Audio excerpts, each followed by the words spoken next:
Oke, assalamualaikum warahmatullahi wabarakatuh.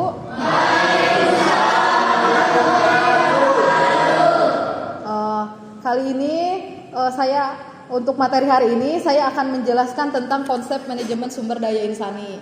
Nah, yang pertama di sini kita akan menjelaskan dulu sebelum ke manajemen sumber daya insaninya itu apa sih MSDM dulu, karena ini kan kalau secara konvensional itu manajemen sumber daya manusia ya. Nah, di sini ini manajemen sumber daya manusia ini adalah suatu pemanfaatan para individu untuk mencapai tujuan-tujuan organisasi. Nah, kemudian sebelum itu di sini ada yang disebut dengan unsur-unsur penting dari MSDI.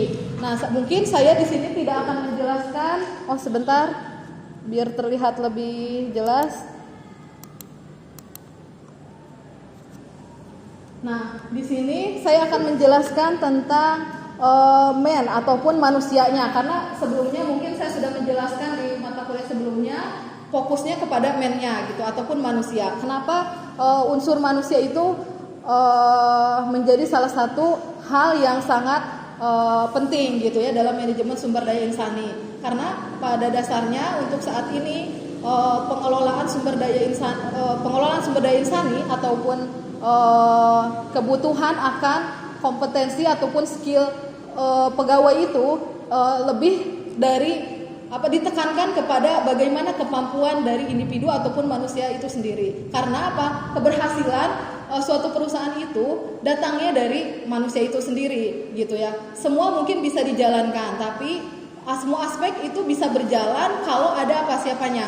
Ada manusianya gitu kan, seperti itu gitu. Nah, di sini manajemen sumber daya insani itu adalah suatu konsep di mana bagaimana caranya perusahaan itu memanusiakan manusia ya. Pada saat ini banyak perusahaan-perusahaan yang tidak memperhatikan bagaimana kesejahteraan si pegawainya itu sendiri gitu. Contoh-contohnya banyak ya di luaran sana, sehingga itu menjadi salah satu unsur penting bahwa memanusiakan manusia itu adalah suatu keharusan seperti itu.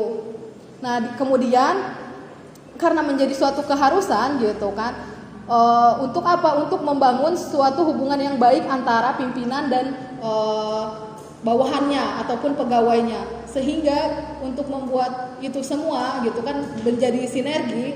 Bagaimana sih perusahaan itu membentuk karyawan yang baik itu ya dimulai dengan memilih si calon si calon pegawainya itu sendiri dari berbagai aspek gitu kan. Jadi kalau unsurnya manusianya tidak ada, semua kebijakan yang sudah dibuat oleh perusahaan itu tidak akan berjalan gitu kan. Nah, sehingga itu menjadi pertimbangan yang sangat penting gitu kan saat kita ingin membuat perusahaan gitu kan. Yang kita lihat itu kompetensi pegawainya, betul tidak? Seperti itu gitu. Nah, sehingga saat kita sudah tahu nih kompetensi pegawainya seperti apa dan sesuai kebutuhan kita gitu, itu menjadi salah satu hal yang sangat penting. Karena apa tadi ya? Aset gitu kan. Saat mungkin aset berbentuk fisik itu bisa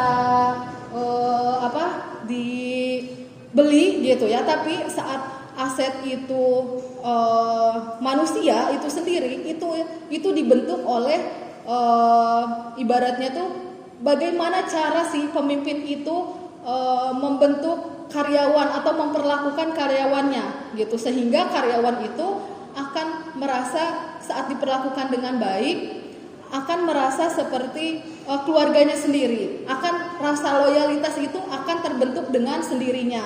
Kenapa? Karena saat kita sudah memiliki hubungan yang baik gitu kan, bukan hanya dalam hal pekerjaan ya, dalam hal apapun dengan siapapun gitu, itu akan dengan mudahnya terbentuk gitu, seperti itu. Jadi saat tadi semuanya bisa berjalan dengan baik gitu ya, untuk bagaimana nanti si perusahaannya mengelola si pegawainya memperlakukan dengan baik gitu kan, nanti dengan sendirinya gitu kan loyalitas itu akan tumbuh gitu. Nah, makanya manusia itu sendiri menjadi unsur yang sangat penting ya di sini ya. Yang man-nya ini gitu menjadi unsur yang sangat penting gitu, sehingga kalau tidak ada yang menjalankannya ya, yang saya sebutkan di awal tadi, itu semua tidak ada fungsinya. Bagaimana perusahaan akan mendapatkan profit, bagaimana perusahaan itu bisa dijalankan kalau misalnya tidak ada manusianya atau tidak ada sumber dayanya. Dalam hal apapun yang harus kita siapkan itu sumber dayanya dulu, benar nggak? Saat kita misalnya suatu perusahaan memiliki kebijakan A, B, C, D yang baik, tetapi SDM-nya belum siap gitu, atau sumber daya insaninya belum siap, itu semua tidak akan bersinergi seperti itu gitu. Oke, sampai sini dari yang saya jelaskan barusan, ada yang mau ditanyakan dulu? Oke, silahkan Silvi untuk bertanya. Apa saja tantangan terbesar yang dihadapi dalam MSTI?